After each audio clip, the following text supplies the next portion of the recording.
Commerce അച്ചീവേഴ്സിൻ്റെ പുതിയൊരു വീഡിയോയിലേക്ക് സ്വാഗതം. കേരള സർവകലാശാല ബികോം 6th സെമസ്റ്റർ വിദ്യാർത്ഥികളുടെ ഏറ്റവും ഇമ്പോർട്ടൻ്റ് ആയിട്ട് പഠിക്കാനുള്ള 2 സബ്ജക്റ്റുകളാണ് അപ്ലൈഡ് കോസ്റ്റിങ്ങും അതുപോലെ തന്നെ മാനേജ്മെൻറ്റ് അക്കൗണ്ടിങ്ങും. രണ്ടും ഫുള്ളി പ്രോബ്ലം പേപ്പേഴ്സ് ആണ്. അപ്പോൾ കൊമേഴ്സ് അച്ചീവേഴ്സ് ഈ സെമസ്റ്ററിൽ പെയ്ഡ് ക്ലാസ് ആയിട്ട് പ്രൊവൈഡ് ചെയ്യുന്ന 2 സബ്ജക്റ്റാണ് അപ്ലൈഡ് കോസ്റ്റിങ്ങും മാനേജ്മെൻറ്റ് അക്കൗണ്ടിങ്ങും. അപ്പോൾ നിങ്ങൾ ഈ ഒരു 6th സെമസ്റ്റർ കഴിഞ്ഞിട്ട് നിങ്ങൾ ജോലിക്ക് പോകുന്ന വിദ്യാർത്ഥികൾ കാണും, അതുപോലെ തന്നെ ഇനിയൊരു തുടർ പഠനത്തിനായിട്ട് പോകുന്ന വിദ്യാർത്ഥികൾ കാണും. അപ്പോൾ ഒരു 6th സെമസ്റ്ററിൽ നിങ്ങൾക്ക് റിസ്ക് എടുക്കാനായിട്ടുള്ള ഇത് കാണും. അതുകൊണ്ട് തന്നെ നമുക്ക് റിസ്ക് എടുക്കാതെ തന്നെ എളുപ്പത്തിൽ ഈ 2 സബ്ജക്റ്റുകളും പഠിച്ച് പാസ്സാവാം. സപ്ലി ഇല്ലാതെ ഈ ഒരു ഡിഗ്രി കംപ്ലീറ്റ് ചെയ്യാനായിട്ട് ഞങ്ങൾ നിങ്ങളെ സഹായിക്കാം. അപ്ലൈഡ് കോസ്റ്റിങ്ങിൻ്റെയും മാനേജ്മെൻറ്റ് അക്കൗണ്ടിൻ്റെയും പെയ്ഡ് ക്ലാസ്സുകളാണ് പ്രൊവൈഡ് ചെയ്യുന്നത്. റെക്കോർഡ് ക്ലാസ്സുകളായിരിക്കും നമ്മൾ പ്രൊവൈഡ് ചെയ്യുന്നത്. 5 മൊഡ്യൂളിൻ്റെയും റെക്കോർഡ് ക്ലാസ്സുകളും അതിൻ്റെ നോട്ടും ഇമ്പോർട്ടൻറ്റ് ക്വസ്റ്റ്യൻസും ആയിരിക്കും പ്രൊവൈഡ് ചെയ്യുന്നത്. പിന്നെ നിങ്ങൾക്ക് വരുന്ന ഡൗട്ടുകൾ ക്ലിയർ ചെയ്യാനായിട്ടും സാധിക്കും.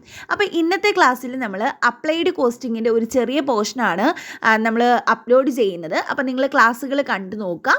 ക്ലാസ്സിൽ ജോയിൻ ചെയ്യാൻ താല്പര്യമുള്ള വിദ്യാർത്ഥികൾക്ക് താഴെ നമ്മൾ ഡീറ്റെയിൽസ് കൊടുക്കാം.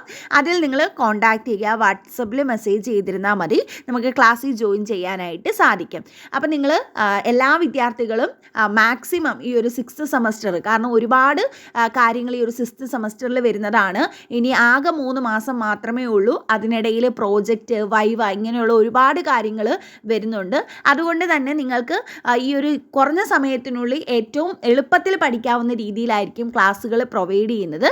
അപ്പോൾ നിങ്ങൾ വീഡിയോ കണ്ടു നോക്കുക. ക്ലാസ്സിൽ ജോയിൻ ചെയ്യാൻ താല്പര്യമുള്ള വിദ്യാർത്ഥികൾ നമ്മളെ കോൺടാക്റ്റ് ചെയ്യുക. അപ്പോൾ ഈ ക്ലാസ്സിൽ നമ്മൾ പ്രോസസ് അക്കൗണ്ട് പ്രിപ്പയർ ചെയ്യാനായിട്ടാണ് പഠിക്കുന്നത്. എന്താണ് നോർമൽ ലോസ്, എന്താണ് അബ്നോർമൽ ലോസ്, അങ്ങനത്തുള്ള കാര്യങ്ങളാണ് പഠിക്കുന്നത്. ഇമ്പോർട്ടൻ്റ് ആയിട്ടുള്ള പോർഷനാണ്. 15 മാർക്കിൻ്റെ എസ്സേ പോർഷനാണ് നോർമൽ ലോസും അബ്നോർമൽ ലോസും ഒക്കെ വരുന്നത്. അപ്പോൾ എങ്ങനെയാണ്, ആദ്യം നമുക്ക് പ്രോസസ് അക്കൗണ്ട് എന്താണെന്നുള്ളത് നോക്കാം. പ്രോസസ് അക്കൗണ്ട് എന്താണെന്ന് നമ്മൾ പഠിച്ചായിരുന്നു.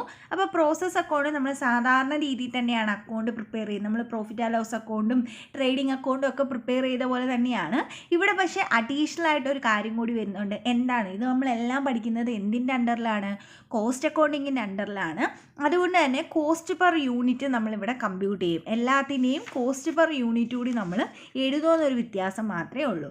അപ്പോൾ ഇതാണ് പ്രോസസ് അക്കൗണ്ടിൻ്റെ ഫോർമാറ്റ് എന്ന് പറയുന്നത്. എന്തൊക്കെയാണ് വരുന്നത്? അതായത് പർട്ടിക്കുലേഴ്സ്, ഡെബിറ്റ് സൈഡിൽ particulars, cost per unit, amount, 2 column ഉണ്ട്. ഒന്ന് കോസ്റ്റ് പെർ യൂണിറ്റ് കോളം, ഒന്ന് എമൗണ്ട് കോളം. അതുപോലെ തന്നെ ക്രെഡിറ്റ് സൈഡിലും ഒരു particulars, cost per unit, then amount ആണ് ഉള്ളത്. അപ്പോൾ സിമ്പിളായിട്ട് ഞാൻ ഈ പറയുന്ന കാര്യങ്ങൾ കേട്ട് നിങ്ങൾക്ക് പഠിച്ച് പെട്ടെന്ന് പ്രോബ്ലം ചെയ്യാനായിട്ട് പറ്റും. നമ്മുടെ ഡെബിറ്റ് സൈഡിൽ നമുക്ക് പ്രധാനമായിട്ടും വരുന്ന 4 ഐറ്റംസ് മാത്രമേ ഉള്ളൂ. ഏതൊക്കെയാണെന്നുള്ളതാണ് പറയുന്നത്.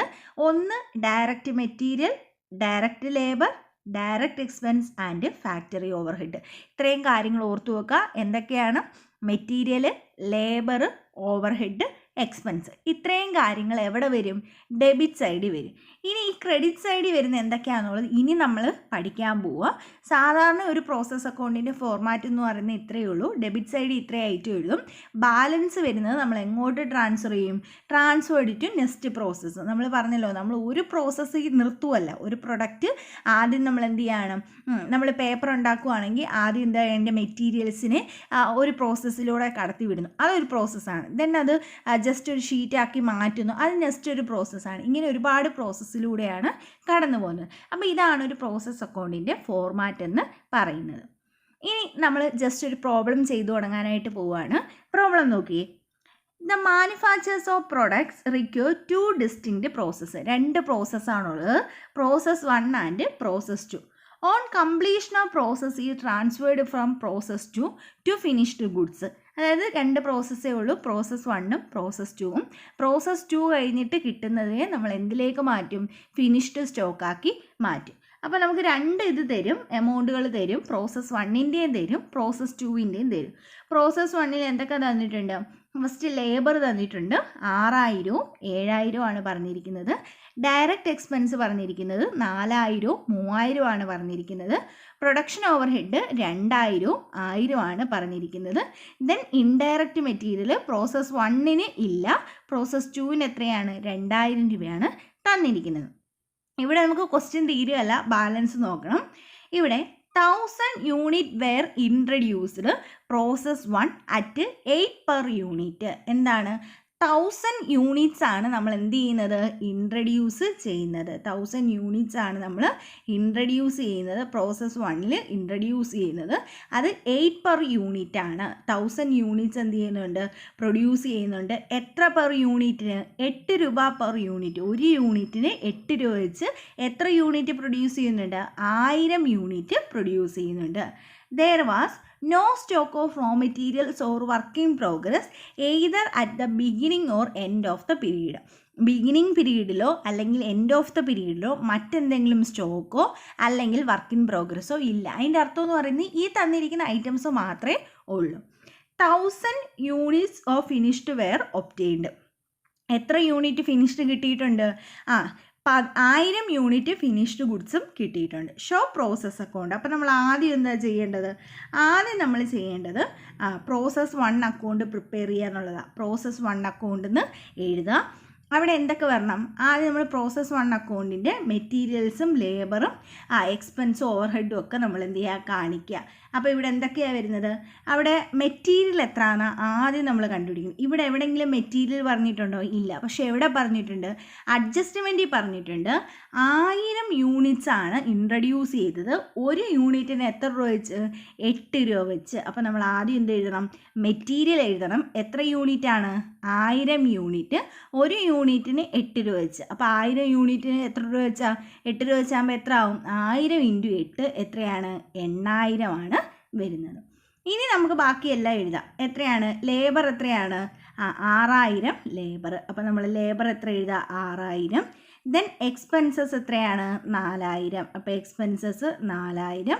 നെക്സ്റ്റ് പ്രൊഡക്ഷൻ ഓവർഹെഡ് എത്രയാണ്? 2000. അപ്പോൾ പ്രൊഡക്ഷൻ ഓവർഹെഡ് എത്ര എഴുതുക? 2000 എഴുതാം. ഇനി നമുക്ക് ബാക്കിയുള്ള ഐറ്റംസ് എന്തെങ്കിലും തന്നിട്ടുണ്ടോ? നമ്മൾ ഇത്രയും ഐറ്റം എഴുതി. ഇനി നമ്മൾ എന്ത് ചെയ്യുക? ബാലൻസ് ചെയ്യുക. ബാലൻസ് ചെയ്യുമ്പോൾ നമുക്ക് ഇവിടെ എത്ര കിട്ടും ടോട്ടൽ? 1000 ആണ് കിട്ടുന്നത്. കാരണം ഈ രണ്ട് സൈഡ് ഒന്നും നമുക്ക് ഇതുവരെ ഇല്ല. ഇത് ഇത്രയും കൂടെ കൂട്ടും. അതായത് 8000, 6000, 4000, 2000 ഇത് ഇത്രയും കൂടെ കൂട്ടും. നമുക്ക് എത്ര കിട്ടും? 20000 രൂപ കിട്ടും. ഇനി ഇത് രണ്ടും നമുക്ക് താഴെ എഴുതാം. കാരണം ഇവിടെ എഴുതാമല്ലോ. 1000 എത്രയാണ്? 20000 ആണ് ബാലൻസ് വരുന്നത്. ഇനി നമ്മളോട് ഒരു കാര്യം പറഞ്ഞിട്ടുണ്ട്. എന്താ? 1000 units of finished goods were obtained. Finished goods എത്ര യൂണിറ്റാണ് കിട്ടിയത്? അതായത് പ്രോസസ് അക്കൗണ്ട് നമ്മുടെ ഫിനിഷ്ഡ് യൂണിറ്റ് എത്ര ആണെന്നാണ് പറഞ്ഞിരിക്കുന്നത്? നമ്മൾ ഫിനിഷ്ഡ് ഗുഡ്സ് എപ്പോഴാണ് ചെയ്യുന്നത്? സെക്കൻഡ് സ്റ്റേജിലാണ് ലാസ്റ്റ് എങ്ങോട്ട് ട്രാൻസ്ഫർ ചെയ്യുന്നത്? ഫിനിഷ്ഡ് ഗുഡ്സ് ആക്കി ട്രാൻസ്ഫർ ചെയ്യുന്നത്. അപ്പോൾ ഇവിടെ നമ്മൾ എങ്ങനെ എഴുതും? നമുക്ക് ബാലൻസ് എത്ര ഉണ്ട്? നമുക്കിവിടെ ബാലൻസ് ക്യാരിഡ് ഓണിൻ്റെ അടുത്ത് വേറെ ഒന്നും എഴുതാനില്ലാത്തത് കൊണ്ട് തന്നെ ഈ 1000 തന്നെ മേളിൽ എഴുതും. എവിടെ എത്ര എഴുതും? 20000 രൂപ തന്നെ എഴുതും. അപ്പോൾ എത്ര യൂണിറ്റാണ്? 1000 യൂണിറ്റ്. ടോട്ടൽ എമൗണ്ട് എത്ര വരുന്നത്? 20000. 1000 യൂണിറ്റ് എത്ര ടോട്ടൽ എമൗണ്ട്? 20000. ഇവിടെ 1000 യൂണിറ്റ്സിന് 8000 രൂപയാണ് വന്നത്. അതായത് എന്താ?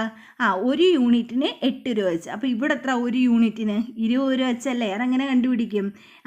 20000 ഡിവൈഡ് ബൈ 1000. 20000 divide by 1000. അപ്പോൾ എത്ര കിട്ടും?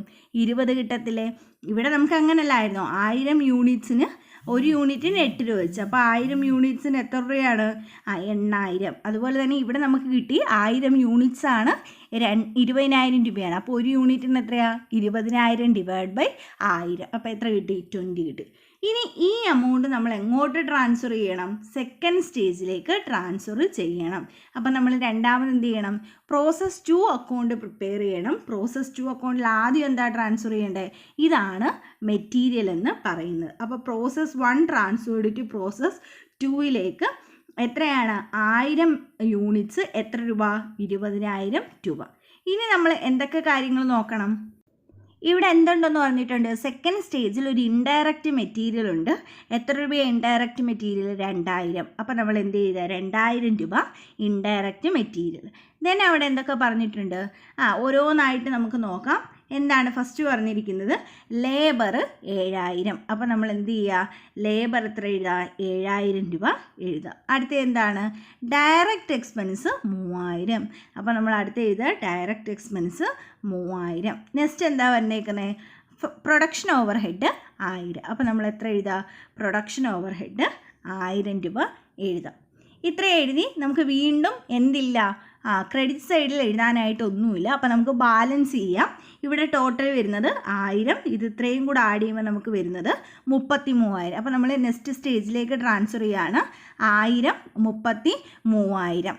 ഓക്കെ, ഇവിടെ നമ്മൾ പറഞ്ഞിട്ടുണ്ട്, എന്താ പറഞ്ഞിരിക്കുന്നത്, സെക്കൻഡ് സ്റ്റേജിൽ എത്ര ഫിനിഷ്ഡ് പ്രൊഡക്റ്റ് തന്നെ കിട്ടിയിട്ടുണ്ട്, 1000 യൂണിറ്റ് ഫിനിഷ്ഡ് പ്രൊഡക്റ്റ് തന്നെ കിട്ടിയിട്ടുണ്ട്. അതായത് ഇൻട്രൊഡ്യൂസ് ചെയ്തത് തന്നെ നമുക്ക് ഫിനിഷ്ഡ് പ്രൊഡക്റ്റ് ആക്കി കിട്ടിയിട്ടുണ്ട്. അതിൻ്റെ അർത്ഥം ഇവിടെ ലോസസ് ഒന്നും സംഭവിച്ചില്ല, ഒരു നഷ്ടവും വന്നില്ല. 1000 ഉണ്ടായിരുന്നു, അത് 1000 തന്നെ എന്തായി മാറി, ഫിനിഷ്ഡ് ഗുഡ്സായി മാറി. അപ്പോൾ ബാലൻസ് വരുന്നത് എത്രയാണ്, നമ്മൾ ബാലൻസ് ക്യാരി ഡൗൺ ചെയ്യുമ്പോൾ എത്ര വരും, 1000ഉം 33,000. അപ്പോൾ അതിൻ്റെ അർത്ഥം എന്താ, ഒരു യൂണിറ്റിന് എത്ര രൂപ വെച്ച്, 33 രൂപ വെച്ച്. അതുകൊണ്ടല്ലേ 1000 യൂണിറ്റിന് 33,000 ആയത്. 33,000 ഇൻറ്റു 33. അതെങ്ങനെയാണ് കണ്ടുപിടിക്കുന്നതെന്ന് അറിയാമല്ലോ. 33,000 ഡിവൈഡ് ബൈ 1000 എത്രയും വരും, 33 രൂപയാണ് ഒരു യൂണിറ്റ്, കോസ്റ്റ് പെർ യൂണിറ്റ് എന്ന് പറയുന്നത്. ഇനി ഇത് എങ്ങോട്ട് ട്രാൻസ്ഫർ ചെയ്യും, ഫിനിഷ്ഡ് സ്റ്റോക്ക് അക്കൗണ്ടിലേക്ക് ട്രാൻസ്ഫർ ചെയ്യും. ഫിനിഷ്ഡ് സ്റ്റോക്ക് അക്കൗണ്ട് എന്ന് പറയുമ്പോൾ എത്രയാണ്, നമ്മളൊരു അക്കൗണ്ട് ജസ്റ്റ് പ്രിപ്പയർ ചെയ്യുക, എന്നിട്ട് പ്രോസസ് 2 ട്രാൻസ്ഫേർഡ് ടു അറ്റ് 33 എന്ന് പറഞ്ഞിട്ട് എത്ര കാണിക്കുക, 1000. ദെൻ അതിൻ്റെ ആൻസർ 33,000. ക്ലിയർ?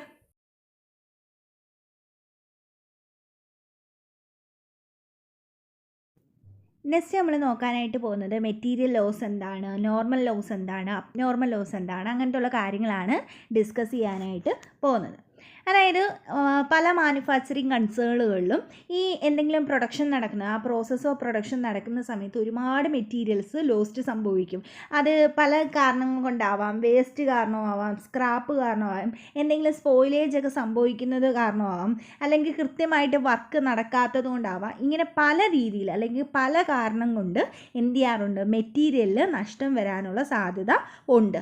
അപ്പം ഇത് നമ്മൾ റെക്കോർഡിക്കലി എന്ത് ചെയ്യും, നമ്മുടെ ബുക്സ് ഓഫ് അക്കൗണ്ടുകളിൽ റെക്കോർഡ് ചെയ്യും, കോസ്റ്റ് അക്കൗണ്ട് റെക്കോർഡ് ചെയ്യും. അപ്പോൾ ഈ ലോസ് എന്ന് പറയുന്നത് എന്താണ്, such loss is a financial loss and it is necessary that such loss are kept under control. കൃത്യമായിട്ട് നമ്മൾ എന്ത് ചെയ്യണം, ഇതിനെ കൺട്രോൾ ചെയ്യണം. അപ്പോൾ മെറ്റീരിയൽ ലോസ് എന്താണെന്ന് ചോദിക്കുകയാണെങ്കിൽ എന്താണ്, പ്രൊഡക്ഷൻ പ്രോസസ്സ് നടക്കുന്ന സമയത്ത് ഒരുപാട് മെറ്റീരിയൽസിൽ പല കാരണം കൊണ്ട് നഷ്ടം സംഭവിക്കാം. അത് വേസ്റ്റേജ് ആവാം, സ്പോയിലേജ് ആവാം, അല്ലെങ്കിൽ സ്ക്രാപ്പ് കാരണമാവാം. ഏത് രീതി കാരണമാണെങ്കിലും മെറ്റീരിയലിൽ ഉണ്ടാവുന്ന ലോസിനെയാണ് നമ്മൾ മെറ്റീരിയൽ ലോസ് എന്ന് പറയുന്നത്. ഇനി നമ്മൾ നോക്കാൻ പോകുന്നത് ആ മെറ്റീരിയൽ ലോസിനെ തന്നെ നമുക്ക് നോർമൽ ലോസ് എന്നും അബ്നോർമൽ ലോസ് എന്നും രണ്ടായിട്ട് ക്ലാസിഫൈ ചെയ്യാൻ പറ്റും. അതിൽ ഫസ്റ്റ് വണ്ണാണ് നോർമൽ ലോസ് എന്ന് പറയുന്നത്. അപ്പം നോർമൽ ലോസ് എന്താണെന്ന് വെച്ചാൽ it is an unavoidable loss. എന്താണ്, അൺഅവോയ്ഡബിൾ ആയിട്ടുള്ള ലോസിനെയാണ് നമ്മൾ നോർമൽ ലോസ് എന്ന് പറയുന്നത്. ഇതെന്തായിരിക്കും, അതായത് മെറ്റീരിയലിൻ്റെ നേച്ചർ കാരണം, ഇൻഹറൻ്റ് ആയിട്ടുള്ള നേച്ചർ കാരണം ഉണ്ടാവുന്ന ലോസിനെയാണ് നമ്മൾ നോർമൽ ലോസ് എന്ന് പറയുന്നത്. അതായത് നമ്മളുടെ നോർമൽ കണ്ടീഷൻസ് കാരണം ഉണ്ടാവുന്ന ലോസിനെയാണ് നമ്മൾ നോർമൽ ലോസ് എന്ന് പറയുന്നത്. ഇത് നമുക്ക് നമ്മുടെ പാസ്റ്റ് എക്സ്പീരിയൻസ് ഒക്കെ വെച്ചിട്ട്, കാരണം ആദ്യമായിട്ടല്ല നമ്മൾ പ്രൊഡക്ഷൻ നടത്തുന്നത്, കഴിഞ്ഞ വർഷവും അതിന് മുമ്പുള്ള വർഷമൊക്കെ പ്രൊഡക്ഷൻ നടത്തിയവരാണെങ്കിൽ നമുക്ക് കൃത്യമായിട്ട് അറിയാനായിട്ട് പറ്റും. ഇപ്പം നമ്മൾ 1000 ടൺ പ്രൊഡക്ഷൻ നടത്തിയാൽ അതിൽ എത്ര ടൺ ലോസ് വരും. നോർമലി ലോസ് വരികയാണ്. ഇതിനെ ഒരിക്കലും നമുക്ക് അവോയ്ഡ് ചെയ്ത് കളയാനായിട്ട് പറ്റത്തില്ല. അൺഅവോയ്ഡബിൾ ആയിട്ടുള്ള ലോസിനെയാണ് നമ്മൾ നോർമൽ ലോസ് എന്ന് പറയുന്നത്. ഇതും നോർമൽ വേസ്റ്റേജ് കാരണമോ സ്പോയിലേജ് കാരണമോ സ്ക്രാപ്പ് കാരണമോ ഒക്കെ, എന്താണ് ഡിഫക്റ്റീവ് വർക്ക് കാരണമോ ഒക്കെ ഉണ്ടാകുന്ന ലോസിനെയാണ് നമ്മൾ നോർമൽ ലോസ് എന്ന് പറയുന്നത്. It may be occur at the beginning of the process or during the process. ഇത് വേണമെങ്കിൽ നമുക്ക് ആ ഒരു പ്രോസസ്സ് തുടങ്ങുമ്പോൾ തന്നെ ഒരു നഷ്ടം ഉണ്ടാവാം, അല്ലെങ്കിൽ നമ്മുടെ പ്രോസസ്സ് നടന്നുകൊണ്ടിരിക്കുന്ന ടൈമിൽ ഇത് നഷ്ടം ഉണ്ടാവാനുള്ള സാധ്യത ഉണ്ട്. അപ്പം നോർമൽ ലോസ് എന്ന് പറഞ്ഞാൽ എന്താണെന്ന് മനസ്സിലായല്ലോ. നമ്മൾക്ക് അൺഅവോയ്ഡ് ചെയ്യാൻ പറ്റുന്ന, അൺഅവോയ്ഡബിൾ ആയിട്ടുള്ള എന്താണ് ലോസുകളെയാണ് നമുക്കത് അവോയ്ഡ് ചെയ്ത് കളയാനായിട്ട് പറ്റത്തില്ല. ഒരു നോർമൽ പ്രോസസ്സിനകത്താണ് നമ്മൾ ഈ ഒരു ലോസസ് ഉണ്ടാകുന്നത്. അതിനെയാണ് നോർമൽ ലോസ് എന്ന് പറയുന്നത്. ഇനി ഈ നോർമൽ ലോസിൻ്റെ നമ്പർ ഓഫ് യൂണിറ്റ്സ് എങ്ങനെയാണ് കാൽക്കുലേറ്റ് ചെയ്യുന്നതെങ്കിൽ input into expected percentage of normal loss. ഇപ്പം നമ്മളോട് പറയുകയാണ്, നിങ്ങൾ 1000 ടണ്ണാണ് പ്രൊഡ്യൂസ് ചെയ്യുന്നത്. എപ്പോഴും ഇതിൻ്റെ 10% ലോസാണ്. അങ്ങനെയാണെങ്കിൽ എന്താ 1000 ഇൻറ്റു 10/100. ഓക്കെ, 1000 ഇൻറ്റു 10/100 നമ്മൾ ചെയ്യുക. അപ്പോൾ എത്ര യൂണിറ്റാണ് വരുന്നത്? 100 യൂണിറ്റാണ് നമുക്ക് ലോസ് ഉണ്ടാവുന്നത്. ഇനിയിപ്പോൾ 2000 ആണ് എങ്കിൽ 2000 ആണെങ്കിൽ എന്താണ് 2000 ഇൻറ്റു 10%, 2000-ൻ്റെ 10% ആണ് ലോസ് വരുന്നത്. അപ്പോൾ അങ്ങനെയാണെങ്കിൽ 2000 ഇൻറ്റു 10/100 200. ഇങ്ങനെയാണ് ലോസ് നമ്മൾ നോക്കുന്നത്. ഓക്കെ, അപ്പോൾ number of units of normal loss എന്ന് പറഞ്ഞാൽ നമ്മുടെ input into percentage of normal ലോസിൻ്റെ പെർസെൻറ്റേജ് കൊണ്ട് അതിനെ ഇൻറ്റു ചെയ്യുക. നമ്മളിത് പ്രോബ്ലം ചെയ്യുമ്പോൾ നിങ്ങൾക്ക് കൃത്യമായിട്ട് മനസ്സിലാവും. അപ്പോൾ നമ്മൾ ഇനി ചെയ്യാൻ പോകുന്നൊരു പ്രോബ്ലമാണ്. പ്രോബ്ലം നോക്കിയേ. A product passes through different process to completion. ഒരു പ്രോഡക്റ്റ് കംപ്ലീറ്റ് ചെയ്യണമെങ്കിൽ ഡിഫറെൻറ്റ് പ്രോസസ്സിലൂടെ പോവും. Then 1000 units were introduced to process 1 at the cost of 20 per unit. എത്ര മെറ്റീരിയലാണ് ഇൻട്രൊഡ്യൂസ് ചെയ്തത്? 1000 മെറ്റീരിയലാണ് ഇൻട്രൊഡ്യൂസ് ചെയ്തത്. എത്ര രൂപയാണ്? ഒരു യൂണിറ്റിന് 20 രൂപ വെച്ച്. അപ്പോൾ 1000 ഇൻറ്റു 20 നമുക്ക് ഫസ്റ്റ് വരുന്നത്. 1000 ഇൻറ്റു 20 വരുമ്പോൾ എത്ര വരുന്നത്? 20,000 ആണ് ഡയറക്റ്റ് മെറ്റീരിയൽ എന്ന് പറയുന്നത്. Direct labour and direct expenses for the process were 7000 and 3000. 7000-ഉം 3000-ഉമാണ് ഡയറക്റ്റ് ലേബറും ഡയറക്റ്റ് എന്ന് പറയുന്നത് എക്സ്പെൻസ് എന്ന് പറയുന്നത്. Okay, overhead expenses amount ₹2000. Overhead expense എത്ര വരുന്നത്? 2000 റുപ്പീസാണ് ഓവർ ഹെഡ് എക്സ്പെൻസ് വരുന്നത്. The past experience show 10% of material introduced to the process would lose normally. അതായത് കഴിഞ്ഞ വർഷങ്ങളിലായിട്ടുള്ള എക്സ്പീരിയൻസിൻ്റെ ബേസിസിൽ പറയുകയാണ്, എത്രയാണോ മെറ്റീരിയൽ ഇൻട്രൊഡ്യൂസ് ചെയ്യുന്നത് ആ മെറ്റീരിയലിൻ്റെ 10% എപ്പോഴും എന്ത് സംഭവിക്കും? നഷ്ടം സംഭവിക്കും. Actually production was 900 units. Final production, അതായത് നമ്മൾ പ്രോസസ് ബിയിലോട്ട് അല്ലെങ്കിൽ പ്രോസസ് 2-ലോട്ട് ട്രാൻസ്ഫർ ചെയ്യുന്നത് എപ്പോഴും 900 യൂണിറ്റ് മാത്രമേ എന്ത് ചെയ്യത്തുള്ളൂ? ട്രാൻസ്ഫർ ചെയ്യത്തുള്ളൂ. Units loss realised scrap value 6 per units. Okay, 6 per units ആണ് അതിൻ്റെ എന്തെന്ന് പറയുന്നത് അല്ലെങ്കിൽ 6 per യൂണിറ്റ്സ് ആണ്. ഒരു യൂണിറ്റിന് 6 രൂപ വെച്ചിട്ടാണ് എൻ്റെ സ്ക്രാപ്പ് വാല്യൂ എന്ന് പറയുന്നത്, നോർമൽ ലോസിൻ്റെ സ്ക്രാപ്പ് വാല്യൂ എന്ന് പറയുന്നത്. അപ്പോൾ നമ്മൾ ആദ്യം എന്ത് ചെയ്യുക? നമ്മുടെ പ്രോസസ് 1 അക്കൗണ്ട് പ്രിപ്പയർ ചെയ്യുകയാണ്. ആദ്യം നമ്മൾ മെറ്റീരിയൽ എഴുതാം. മെറ്റീരിയൽ എത്ര ആണെന്ന് പറഞ്ഞിട്ടുണ്ട്? നമ്മളോട് പറഞ്ഞിട്ടുണ്ട് മെറ്റീരിയൽ ഫസ്റ്റ് പറഞ്ഞിരിക്കുന്നത് 1000 യൂണിറ്റ്സ് ഇൻട്രൊഡ്യൂസ് ചെയ്യുകയാണ്. എത്ര രൂപ വെച്ച്? 20 വെച്ച്. അപ്പോൾ 1000 ഇൻറ്റു 20 20,000 ആണ് ഡയറക്റ്റ് മെറ്റീരിയൽ. ദെൻ പറഞ്ഞിരിക്കുന്നത് direct labour and direct expense ആണ്. എത്രയാണ്? 7,000-ഉം 3,000-ഉം. അപ്പോൾ ഡയറക്റ്റ് ലേബർ 7,000, ഡയറക്റ്റ് എക്സ്പെൻസ് 3,000 എന്ന് പറയും. നെക്സ്റ്റ് വൺ ആണ് ഓവർ ഹെഡ് എക്സ്പെൻസ് 2,000. അപ്പോൾ നമ്മൾ അടുത്ത് നോക്കുക, ഓവർ ഹെഡ് എക്സ്പെൻസ് എത്രയാണ്? 2,000 ആണ്. Then past experience show 10% of material introduced process would be loss. എത്ര മെറ്റീരിയൽ ആണോ ഇൻട്രൊഡ്യൂസ് ചെയ്തത് അതിൻ്റെ 10% എപ്പോഴും എന്തായിരിക്കും? ലോസ് ആയിരിക്കും. അപ്പോൾ നമുക്ക് എത്ര മെറ്റീരിയലാണ് ഇൻട്രൊഡ്യൂസ് ചെയ്തത്? 1000 മെറ്റീരിയലാണ് ഇൻട്രൊഡ്യൂസ് ചെയ്തത്. അപ്പോൾ 1000-ൻ്റെ 10% എന്ന് പറഞ്ഞാൽ എത്രയാണ്? 100 ആണ്. അപ്പോൾ യൂണിറ്റ് നമുക്ക് കിട്ടി, 100 ആണ് നമ്മുടെ യൂണിറ്റ്. ഇനി എങ്ങനെ അതിൻ്റെ എമൗണ്ട് കണ്ടുപിടിക്കും? അതിനാണ് നമ്മുടെ ക്വസ്റ്റ്യനിൽ തന്നിരിക്കുന്നത് units loss realised a scrap value 6 per units. ഇതാണ് ഇമ്പോർട്ടൻ്റ് ആയിട്ടുള്ള കാര്യം. Units lost realised scrap value 6 per unit. ഒരു യൂണിറ്റിന് 6 രൂപ വെച്ച് സ്ക്രാപ്പ് വാല്യൂ ആണ് റിയലൈസ് ചെയ്തിരിക്കുന്നത്. എപ്പോഴും സ്ക്രാപ്പ് വാല്യൂ എന്ന് പറയുന്നത് നമ്മുടെ നോർമൽ ലോസിനെ ആയിരിക്കും പറയുന്നത്. അപ്പം നോർമൽ ലോസിൻ്റെ യൂണിറ്റ്സ് കിട്ടി, എത്രയാണ്? 100. അതിൻ്റെ സ്ക്രാപ്പ് വാല്യൂ എത്രയാണ്? 6. അപ്പോൾ നമ്മുടെ ആൻസർ കിട്ടും 100 ഇൻറ്റു 6 അല്ലെ 100 ഇൻറ്റു 6 600 ആയിരിക്കും നമ്മളുടെ നോർമൽ ലോസ് എന്ന് പറയുന്നത്. ഇനി നമ്മൾ എന്ത് ചെയ്യണം? ബാലൻസ് ചെയ്യണം. അപ്പോൾ ഇവിടെ എല്ലാം കൂടെ ആഡ് ചെയ്യുമ്പം ഇവിടെ നമ്മൾ എന്ത് ചെയ്യാണ്? എല്ലാം കൂടെ ആഡ് ചെയ്യാണ്. ആഡ് ചെയ്യുന്ന സമയത്ത് നമുക്ക് എത്ര കിട്ടും? 1000 ദെൻ 32,000 കിട്ടും. അപ്പം നമ്മൾ ഇനി എന്ത് ചെയ്യുക, ഇവിടെയും 1000 32,000 എഴുതാം. അപ്പം നമുക്ക് എന്ത് സംഭവിച്ചു, നോർമൽ ലോസ് 100 സംഭവിച്ചു. സ്വാഭാവികമായി ബാലൻസ് എത്ര വരുന്നത്, 900 അല്ലേ, ടോട്ടൽ 1000 വരുന്നു. 1000 100 മൈനസ് ചെയ്യുമ്പോൾ 900 വരും. അത് തന്നെയാണ് നമ്മളോട് പറഞ്ഞിരിക്കുന്നത്. ആക്ച്വൽ പ്രൊഡക്ഷൻ എത്രയായിരിക്കും, 900 യൂണിറ്റ്സ് ആയിരിക്കും. അപ്പോൾ 900 യൂണിറ്റ്സ് എഴുതുക. ഇവിടെ നമുക്ക് ബാലൻസ് 32,000 വരും. ആ 32,000 600 മൈനസ് ചെയ്യുമ്പോൾ ബാലൻസ് 31,400 വരും. അപ്പോൾ ഒരു യൂണിറ്റ്സിന് എത്ര രൂപയാണെന്ന് എങ്ങനെ കണ്ടുപിടിക്കും, അതായത് ഇവിടെ എന്ന് പറയുന്നത് 900 യൂണിറ്റ്സ് ഉണ്ട്, അതിൻ്റെ എമൗണ്ട് എന്ന് പറയുന്നത് 31,400. അപ്പോൾ ഒരു യൂണിറ്റിന് എത്രയാണെന്ന് ഇങ്ങനെ കണ്ടുപിടിക്കും, 31,400 ഡിവൈഡ് ബൈ 900. അതാണ് ഇവിടെ 34.89 എന്ന് പറയുന്നത്. ക്ലിയർ? ഇനി നമ്മൾ എന്ത് ചെയ്യണം, നോർമൽ ലോസ് അക്കൗണ്ട് പ്രിപ്പയർ ചെയ്യണം. ഇവിടുത്തെ നോർമൽ ലോസിന് ഇവിടെ എന്ത് ചെയ്തേക്കാണ്, ക്രെഡിറ്റ് ചെയ്തിരിക്കുകയാണ്. അതുകൊണ്ട് തന്നെ നോർമൽ ലോസിൻ്റെ അക്കൗണ്ടിൽ ഡെബിറ്റ് സൈഡ് എന്തെന്നും പറഞ്ഞ് എഴുതണം, പ്രോസസ് 1 എന്നും പറഞ്ഞ് എത്ര യൂണിറ്റ് ഉണ്ട്, 100 യൂണിറ്റ് 600 രൂപ വെച്ച് എഴുതുക. എന്നിട്ട് ബാലൻസ് ചെയ്യുക. എന്നിട്ട് അതെന്താണ്, cash of sales of 100 units at 6 എന്ന് പറഞ്ഞ് 100ഉം 600ഉം കാണിക്കുക. ക്ലിയർ?